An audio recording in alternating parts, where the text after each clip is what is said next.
growth since the beginning. And nandun po yung drive within them from their hearts to their eyes all throughout since day one po. Ang pinipili kong duo ay ang Chares. Naramdaman ko po talaga sila. Straightforward po sila. And since day one, meron na po talaga sila pinaglalaban. Alam nila yung ginagawa nila at alam nila yung purpose nila sa bahay na to. Kaya pinipili ko po ang Chares. Nagustuhan ko po ang mga sagot nila kasi naniniwala ako sa mga pinaninindigan nila. And I think ginagawa naman nila yon without stepping on others. Chares stood out nung kinikilatis namin sila. Pinipili ko po itong final duo na to dahil nagpakita po sila ng determinasyon at yung laban po nila dito ay talagang for a reason and for a purpose. Kaya ang pinipili ko pong duo ay ang final duo na Chares. Yung urge nilang manalo na makuha ang spot sa Big Four. They kept on fighting po, kuya. Never po sila nagpatalo ho sa amin kahit ano pong ibigay namin sa kanila. I'm choosing the duo of Chares. Kuya, I believe that this duo has been consistent ever since day one.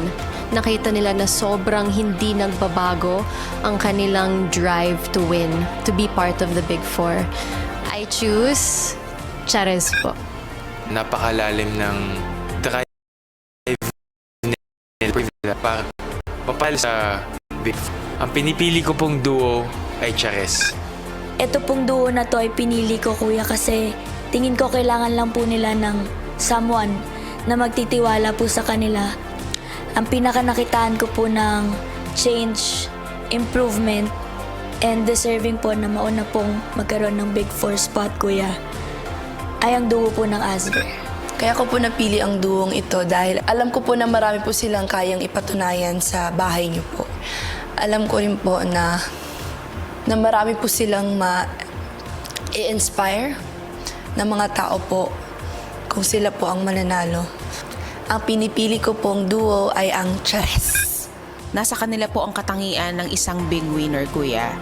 Sa kanila ko po nakita na since day one, pagiging big winner na po ang gusto nila. Never ko po nakita ang pagsuko sa kanila kahit anong task. Ang pinipili ko po, kuya, ay ang Chares. We believe in what they are fighting for. For me, I know them being part of the Big Four will be able to inspire so much people. Yung journey po nila dito sa loob ng bahay ay naging inspirasyon din po sa amin. Kaya naman, pinipili namin ang duo ng Chares. Isa sa duo na to is nagpakita ng pagiging consistent. Para sa amin, nag-excel po sila sa mga tasks, marunong silang makisama, at masipag din po sila sa gawaing bahay, kuya. Kaya naman, pinipili namin ang Rawi para mapabilang sa Big Four. Kuya, pinili po namin itong duo na to kasi alam po namin that independently, they can stand alone, and together, they're even better and stronger po. Napatunayan po nila yung sarili nila at napakita po nila yung galing nila sa mga task, kuya. Pinipili po namin ang Rawi na mapabilang sa Big Four. All throughout the season ay naging consistent po ito sa pag-i-inspire. Throughout the season, pakiramdam po namin that they've been filled with nothing but determination, integrity, and drive. Kaya naman, pinipili po namin ang duo ng Chares na mapabilang sa Big Four.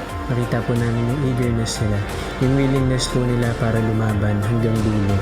Tingin po namin their growth has been enough to bring them to this point. Kaya naman, pinipili namin na maging bahagi ng Big Four ang duo ng Asver.